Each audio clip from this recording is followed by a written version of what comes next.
আসসালামু আলাইকুম। সবাইকে স্বাগত জানাচ্ছি। আমি নাসরুল ইসলাম তন্ময়। শুরুতে বিআরবি কেবল সংবাদ শিরোনাম। বাংলাদেশের সর্বশেষ গুরুত্বপূর্ণ আপডেট সংবাদ আপনাকে স্বাগত। শুরুতেই সংবাদ শিরোনাম, পরে বিস্তারিত। শুরুতেই জানাবো, শীর্ষ চাল ব্যবসায়ী রশিদ গ্রেপ্তার। দেশের অন্যতম শীর্ষ চাল ব্যবসায়ী কুষ্টিয়ার খাজানগরের রশিদ অ্যাগ্রো ফুড প্রোডাক্টস লিমিটেডের মালিক আব্দুর রশিদকে গ্রেপ্তার করেছে পুলিশ। আজ কুষ্টিয়া শহরের মজমপুর এলাকা থেকে তাকে গ্রেপ্তার করা হয়। এরপর জানাবো, দেশ টিভির ব্যবস্থাপনা পরিচালক আরিফ হাসান গ্রেপ্তার। বেসরকারি টেলিভিশন দেশ টিভির ব্যবস্থাপনা পরিচালক এমডি আরিফ হাসানকে গ্রেপ্তার করেছে ঢাকা মহানগর গোয়েন্দা পুলিশ ডিবি। গতরাতে ঢাকার নিজ বাসা থেকে তাকে গ্রেপ্তার করে ডিবি পুলিশের একটি দল। ডিএমপির উপপুলিশ কমিশনার মোহাম্মদ তালেবুর রহমান বিষয়টি নিশ্চিত করেছেন। এদিকে শেখ হাসিনাকে ফেরাতে প্রসিডিউর ফলো করা উচিত বললেন ভারতীয় বিশেষজ্ঞ। গণ অভ্যুত্থানের মুখে প্রতিবেশী দেশে আশ্রয় নেওয়া সাবেক প্রধানমন্ত্রী শেখ হাসিনাকে বাংলাদেশে ফেরাতে প্রসিডিউর ফলো করা উচিত বলে মনে করেন ভারতীয় বিশেষজ্ঞ। আজ রাজধানীর একটি হোটেলে বে অব বেঙ্গল সম্মেলনের অধিবেশনে নানা ইস্যু নিয়ে আলোচনায় এসব কথা বলেন তিনি। এবারে জানাবো, রিজার্ভ ব্যাংক এবং মূল্যস্ফীতিতে ১০০ দিনে যা যা করল অন্তর্বর্তীকালীন সরকার। অন্তর্বর্তীকালীন সরকার দায়িত্ব নেয়ার অল্প দিনের মধ্যে বেশ কয়েকটি পদক্ষেপ নিয়েছেন, যেগুলো কোনোটির ফলাফল ইতিমধ্যেই দৃশ্যমান হচ্ছে। এ ব্যাপারে গুরুত্বপূর্ণ সংবাদ জানাবো, সঙ্গেই থাকুন। জানাবো, পুলিশে ফের রদবদল। ঢাকা মহানগর পুলিশ, ডিএমপি সহ বাংলাদেশ পুলিশের অতিরিক্ত পুলিশ সুপার ও সহকারী পুলিশ সুপার পদমর্যাদার ৩৪ জন কর্মকর্তাকে বিভিন্ন ইউনিটে পদায়ন করা হয়েছে। আজ আইজিপি মোহাম্মদ মইনুল ইসলাম সই করা এক প্রজ্ঞাপনে বিষয়টি নিশ্চিত করা হয়। এবং সর্বশেষ জানাবো, সংশোধিত বাজেটে অতিরিক্ত অর্থ দাবি করা যাবে না। সরকারি কর্মকর্তাদের ভ্রমণ ব্যয়ের উপর বিদ্যমান বিধিনিষেধ অব্যাহত রেখে চলতি ২০২৪-২৫ অর্থ বছরের সংশোধিত বাজেট প্রক্কলনের কাজ শুরু করেছে অর্থ মন্ত্রণালয়। জারি করা হয়েছে একটি পরিপত্র। এতে বলা হয়েছে, শুধু জরুরি এবং অপরিহার্য ক্ষেত্রে ভ্রমণ করা যাবে এবং সরকারি ভ্রমণের ব্যয় নির্বাহের ক্ষেত্রে বরাদ্দ অর্থের ৫০% ব্যয় করা যাবে। প্রিয় দর্শক, এতক্ষণ শুনছিলেন সংবাদ শিরোনাম, এবারে বিস্তারিত। তবে তার আগে বন্ধুরা, অনুরোধ থাকবে সংবাদটিতে একটি লাইক দিন। এই চ্যানেলে আপনি নতুন হয়ে থাকলে আমাদের সংবাদটি দেখতে দেখতে চ্যানেলটি সাবস্ক্রাইব করে রাখুন। কমেন্ট করে বন্ধুরা আপনার মূল্যবান মতামত জানিয়ে দিন আপনি বিশ্বের কোন দেশ থেকে বা বাংলাদেশের কোন স্থান থেকে আমাদের সংবাদটি দেখছেন এবং শুনছেন। এবারে বিস্তারিত।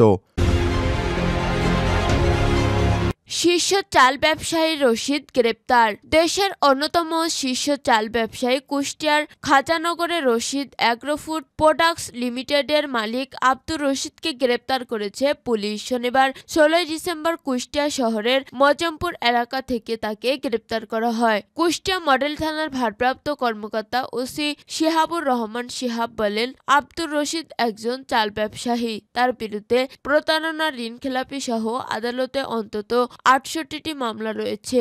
এর পাশাপাশি ঈশ্বরদীতে রশিদ অয়েল মিল নামে একটি কারখানা করেছেন তিনি।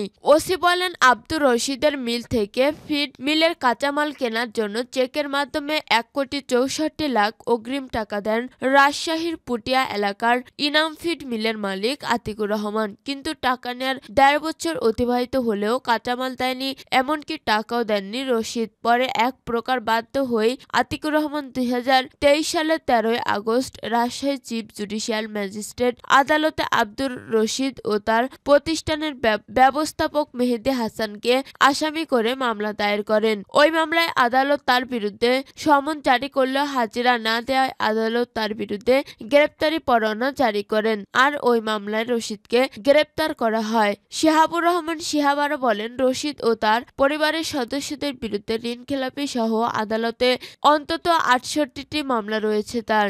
এসব কারণে তিনি সহ তার পরিবারের সদস্যরা দীর্ঘদিন ধরে আত্মগোপনে ছিলেন। শনিবার সন্ধ্যার কুষ্টিয়া শহর এলাকা থেকে তাকে গ্রেপ্তার করে কুষ্টিয়া মডেল থানা পুলিশ। জানা গেছে, দেশের অন্যতম বৃহত্তম চালের মোকাম কুষ্টিয়ার খাজানগরে রশিদ এগ্রো ফুড নামে তার ব্যবসা প্রতিষ্ঠান রয়েছে।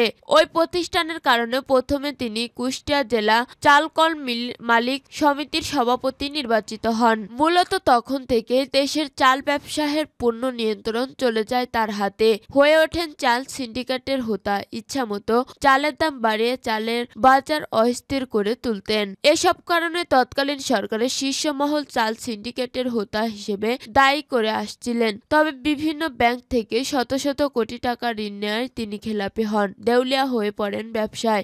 ঋণ খেলাপের পাশাপাশি দেশের বিভিন্ন জেলার ধান ব্যবসায়ীদের কাছ থেকে কয়েকশো কোটি টাকা ঋণী হন, যার কারণে সম্প্রতি তিনি পরিবার সহ আত্মগোপনে চলে গেছেন। দেশ টিভির ব্যবস্থাপনা পরিচালক আরিফ হাসান গ্রেপ্তার। বেসরকারি টেলিভিশন দেশ টিভির ব্যবস্থাপনা পরিচালক এমডি আরিফ হাসানকে গ্রেপ্তার করেছে ঢাকা মহানগর গোয়েন্দা পুলিশ টিভি। শনিবার 16 নভেম্বর রাতে ঢাকার নিজ বাসা থেকে তাকে গ্রেপ্তার করে টিভি পুলিশের একটি দল। ডিএমপির উপকমিশনার media and public relations Muhammad Talebur Rahman বিষয়টি নিশ্চিত করেছেন। জানা গেছে, আরিফ হাসানকে মিন্টো রোডের টিভি কার্যালয়ে নেওয়া হয়েছে। বিমানবন্দর থানার একটি হত্যাচেষ্টা মামলায় তাকে গ্রেপ্তার দেখানো হয়েছে। রোববার 17 নভেম্বর সিএমএম আদালতে হাজির করে রিমান্ড চাওয়া হবে। অ্যাসোসিয়েশন অব টেলিভিশন চ্যানেল ওনার্সের অ্যাডকো কার্যনির্বাহী কমিটির মহাসচিব পদে আরিফ হাসান দায়িত্ব পালন করছেন। শেখ হাসিনাকে ফেরাতে প্রসিডিউর ফলো করা উচিত, ভারতীয় বিশেষজ্ঞ। গণ অভ্যুত্থানের মুখে প্রতিবেশী দেশে আশ্রয় নিয়ে সাবেক প্রধানমন্ত্রী শেখ হাসিনাকে বাংলাদেশে ফেরাতে প্রসিডিউর ফলো করা উচিত বলে মন্তব্য করেন ভারতীয় বিশেষজ্ঞ। শনিবার 16 ডিসেম্বর রাজধানীর একটি হোটেলে বে অব বেঙ্গল সম্মেলনের অধিবেশনে নানা ইস্যু নিয়ে আলোচনার মধ্যে বাংলাদেশি বিশেষজ্ঞের প্রশ্নের জবাবে এমন মত দেন ভারতের বিশেষজ্ঞ। এদিক সম্মেলনে অংশ নেওয়া বিশেষজ্ঞদের মধ্যে বিভিন্ন ইস্যুতে 2 ঘন্টার বেশি সময় ধরে আলোচনা হয়। আলোচনার শেষ দিকে বাংলাদেশি বিশেষজ্ঞের গণহত্যার দায় নিয়ে ভারতে শেখ হাসিনার আশ্রয় নেওয়ার বিষয়টি উল্লেখ করেছেন। প্রতিবেশী দেশটির কাছে বাংলাদেশের করণীয় কি সে বিষয়ে জানতে চান। জবাবে সম্মেলনে অংশ নেওয়া ভারতীয় বিশেষজ্ঞদের একজন কয়েকটি বিশেষ উল্লেখ করলেও তিনি শেখ হাসিনা প্রসঙ্গে সরাসরি কিছু বলেননি। পরবর্তীতে আবারও বিষয়টি নিয়ে আলোচনা উঠলে বাংলাদেশি অপর একটি আলোচক শেখ হাসিনার প্রসঙ্গ টেনে বলেন, একজন স্বৈরাচার পালিয়ে যাওয়ার পর তাকে ভারত সরকারের প্রতিনিধি রিসিভ গ্রহণ করেছে, আগে এমনটি তিনি কখনো করেনি। এ সময় ভারতীয় ওই আলোচক বলেন, বাংলাদেশ সরকার এখনো শেখ হাসিনাকে ফেরত চায়নি, তাকে ফেরত আনতে প্রসিডিউর বিধি অনুযায়ী প্রয়োজন ব্যবস্থা ফলো করা উচিত। অন্যদিকে বাংলাদেশের প্রতিনিধি হিসেবে যুক্তরাষ্ট্রের ইলিয়ন টেস্ট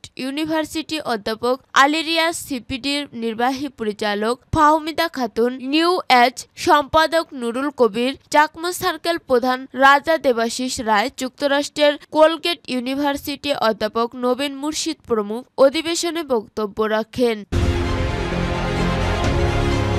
রিজার্ভ ব্যাংক ও মূল্যস্ফীতিতে 100 দিনে যা করল অন্তর্বর্তী সরকার। অন্তর্বর্তী সরকার দায়িত্ব নেওয়ার অল্প দিনের মধ্যে বেশ কয়েকটি পদক্ষেপ নিতে দেখা গেছে, যেগুলোর কোনোটির ফলাফল ইতিমধ্যেই দৃশ্যমান হচ্ছে বলে মনে করেছেন অর্থনীতিবিদরা। আবার কোনো উদ্যোগকে তেমন কার্যকর নয় মন্তব্য করে সেগুলোর কিছু কারণও বিশ্লেষণ করেছেন তারা। অর্থনীতি ও বাণিজ্য বিষয়ক ওয়েবসাইট ইনভেস্টপিডিয়া অনুযায়ী কোনো দেশের মূল্যস্ফীতি নিয়ন্ত্রণের দায়িত্ব সেই দেশের কেন্দ্রীয় ব্যাংকের। তারা মুদ্রানীতি নির্ধারণের মধ্য দিয়ে সেটি করে থাকে। দেশের অর্থনীতির আলোচিত 3টি বিষয় হচ্ছে বৈদেশিক মুদ্রা রিজার্ভ, ব্যাংক খাত এবং মূল্যস্ফীতি। গত 100 দিনে এসব খাতে এসব পরিবর্তন এসেছে। বাংলাদেশের ইতিহাসে সর্বোচ্চ রিজার্ভ ছিল 2021 সালের আগস্টে $48 বিলিয়ন। কোভিড মহামারী পরবর্তী সময়ের আমদানি ব্যয় ব্যাপকভাবে বেড়ে গেলে রিজার্ভ কমতে শুরু করে। এর সঙ্গে নানান উপায়ে অর্থ পাচারকেও বৈদেশিক মুদ্রার মজুত হ্রাসের কারণ বলে মনে করেন অর্থনীতিবিদরা। রিজার্ভ ক্রমশ নিম্নমুখী হতে থাকলে পরিস্থিতি সংকটময় হয়ে ওঠার আশঙ্কা তৈরি হয়েছে। 2023 সালে বাংলাদেশ ব্যাংকের দেয়া তথ্য থেকে দেখা গেছে প্রায় প্রতি মাসে রিজার্ভের পরিমাণ আগের মাসের তুলনায় কমছে। দেশটির রিজার্ভের অন্যতম প্রধান উৎস রেমিটেন্স। ওই বছরের সেপ্টেম্বরে বাংলাদেশের প্রবাসী আয় ছিল $133 কোটি। তবে চলতি বছরের সেপ্টেম্বরে প্রায় $240 কোটি রেমিটেন্স এসেছে। বিশ্বব্যাংকের ঢাকা অফিসের সাবেক প্রধান অর্থনীতিবিদ জাহিদ হোসেন বলেন, জুলাই মাসের পর থেকে ফরমাল চ্যানেলে প্রাতিষ্ঠানিক পথে রেমিটেন্স ফ্লোও বেড়েছে। আগে যেখানে মাসে 150 বা 170 কোটি রেমিটেন্স আসতো, খুব ভালো হলে $200 কোটি হতো। এখন সেখানে প্রতি মাসে 200 কোটির উপরেই থাকছে। কেন্দ্রীয় ব্যাংকের হিসাব থেকে দেখা যাচ্ছে প্রতি মাসে এই অঙ্ক ক্রমান্বয়ে বাড়ছে। জুলাইয়ে ছিল $191 কোটি, আগস্টে 222 কোটি এবং সেপ্টেম্বরে 240 কোটি ছাড়িয়েছে। বাংলাদেশে ব্যাংকের রিজার্ভ স্থিতিশীল অবস্থায় আছে বলে মনে করেন অর্থনীতিবিদ জাহিদ হোসেন।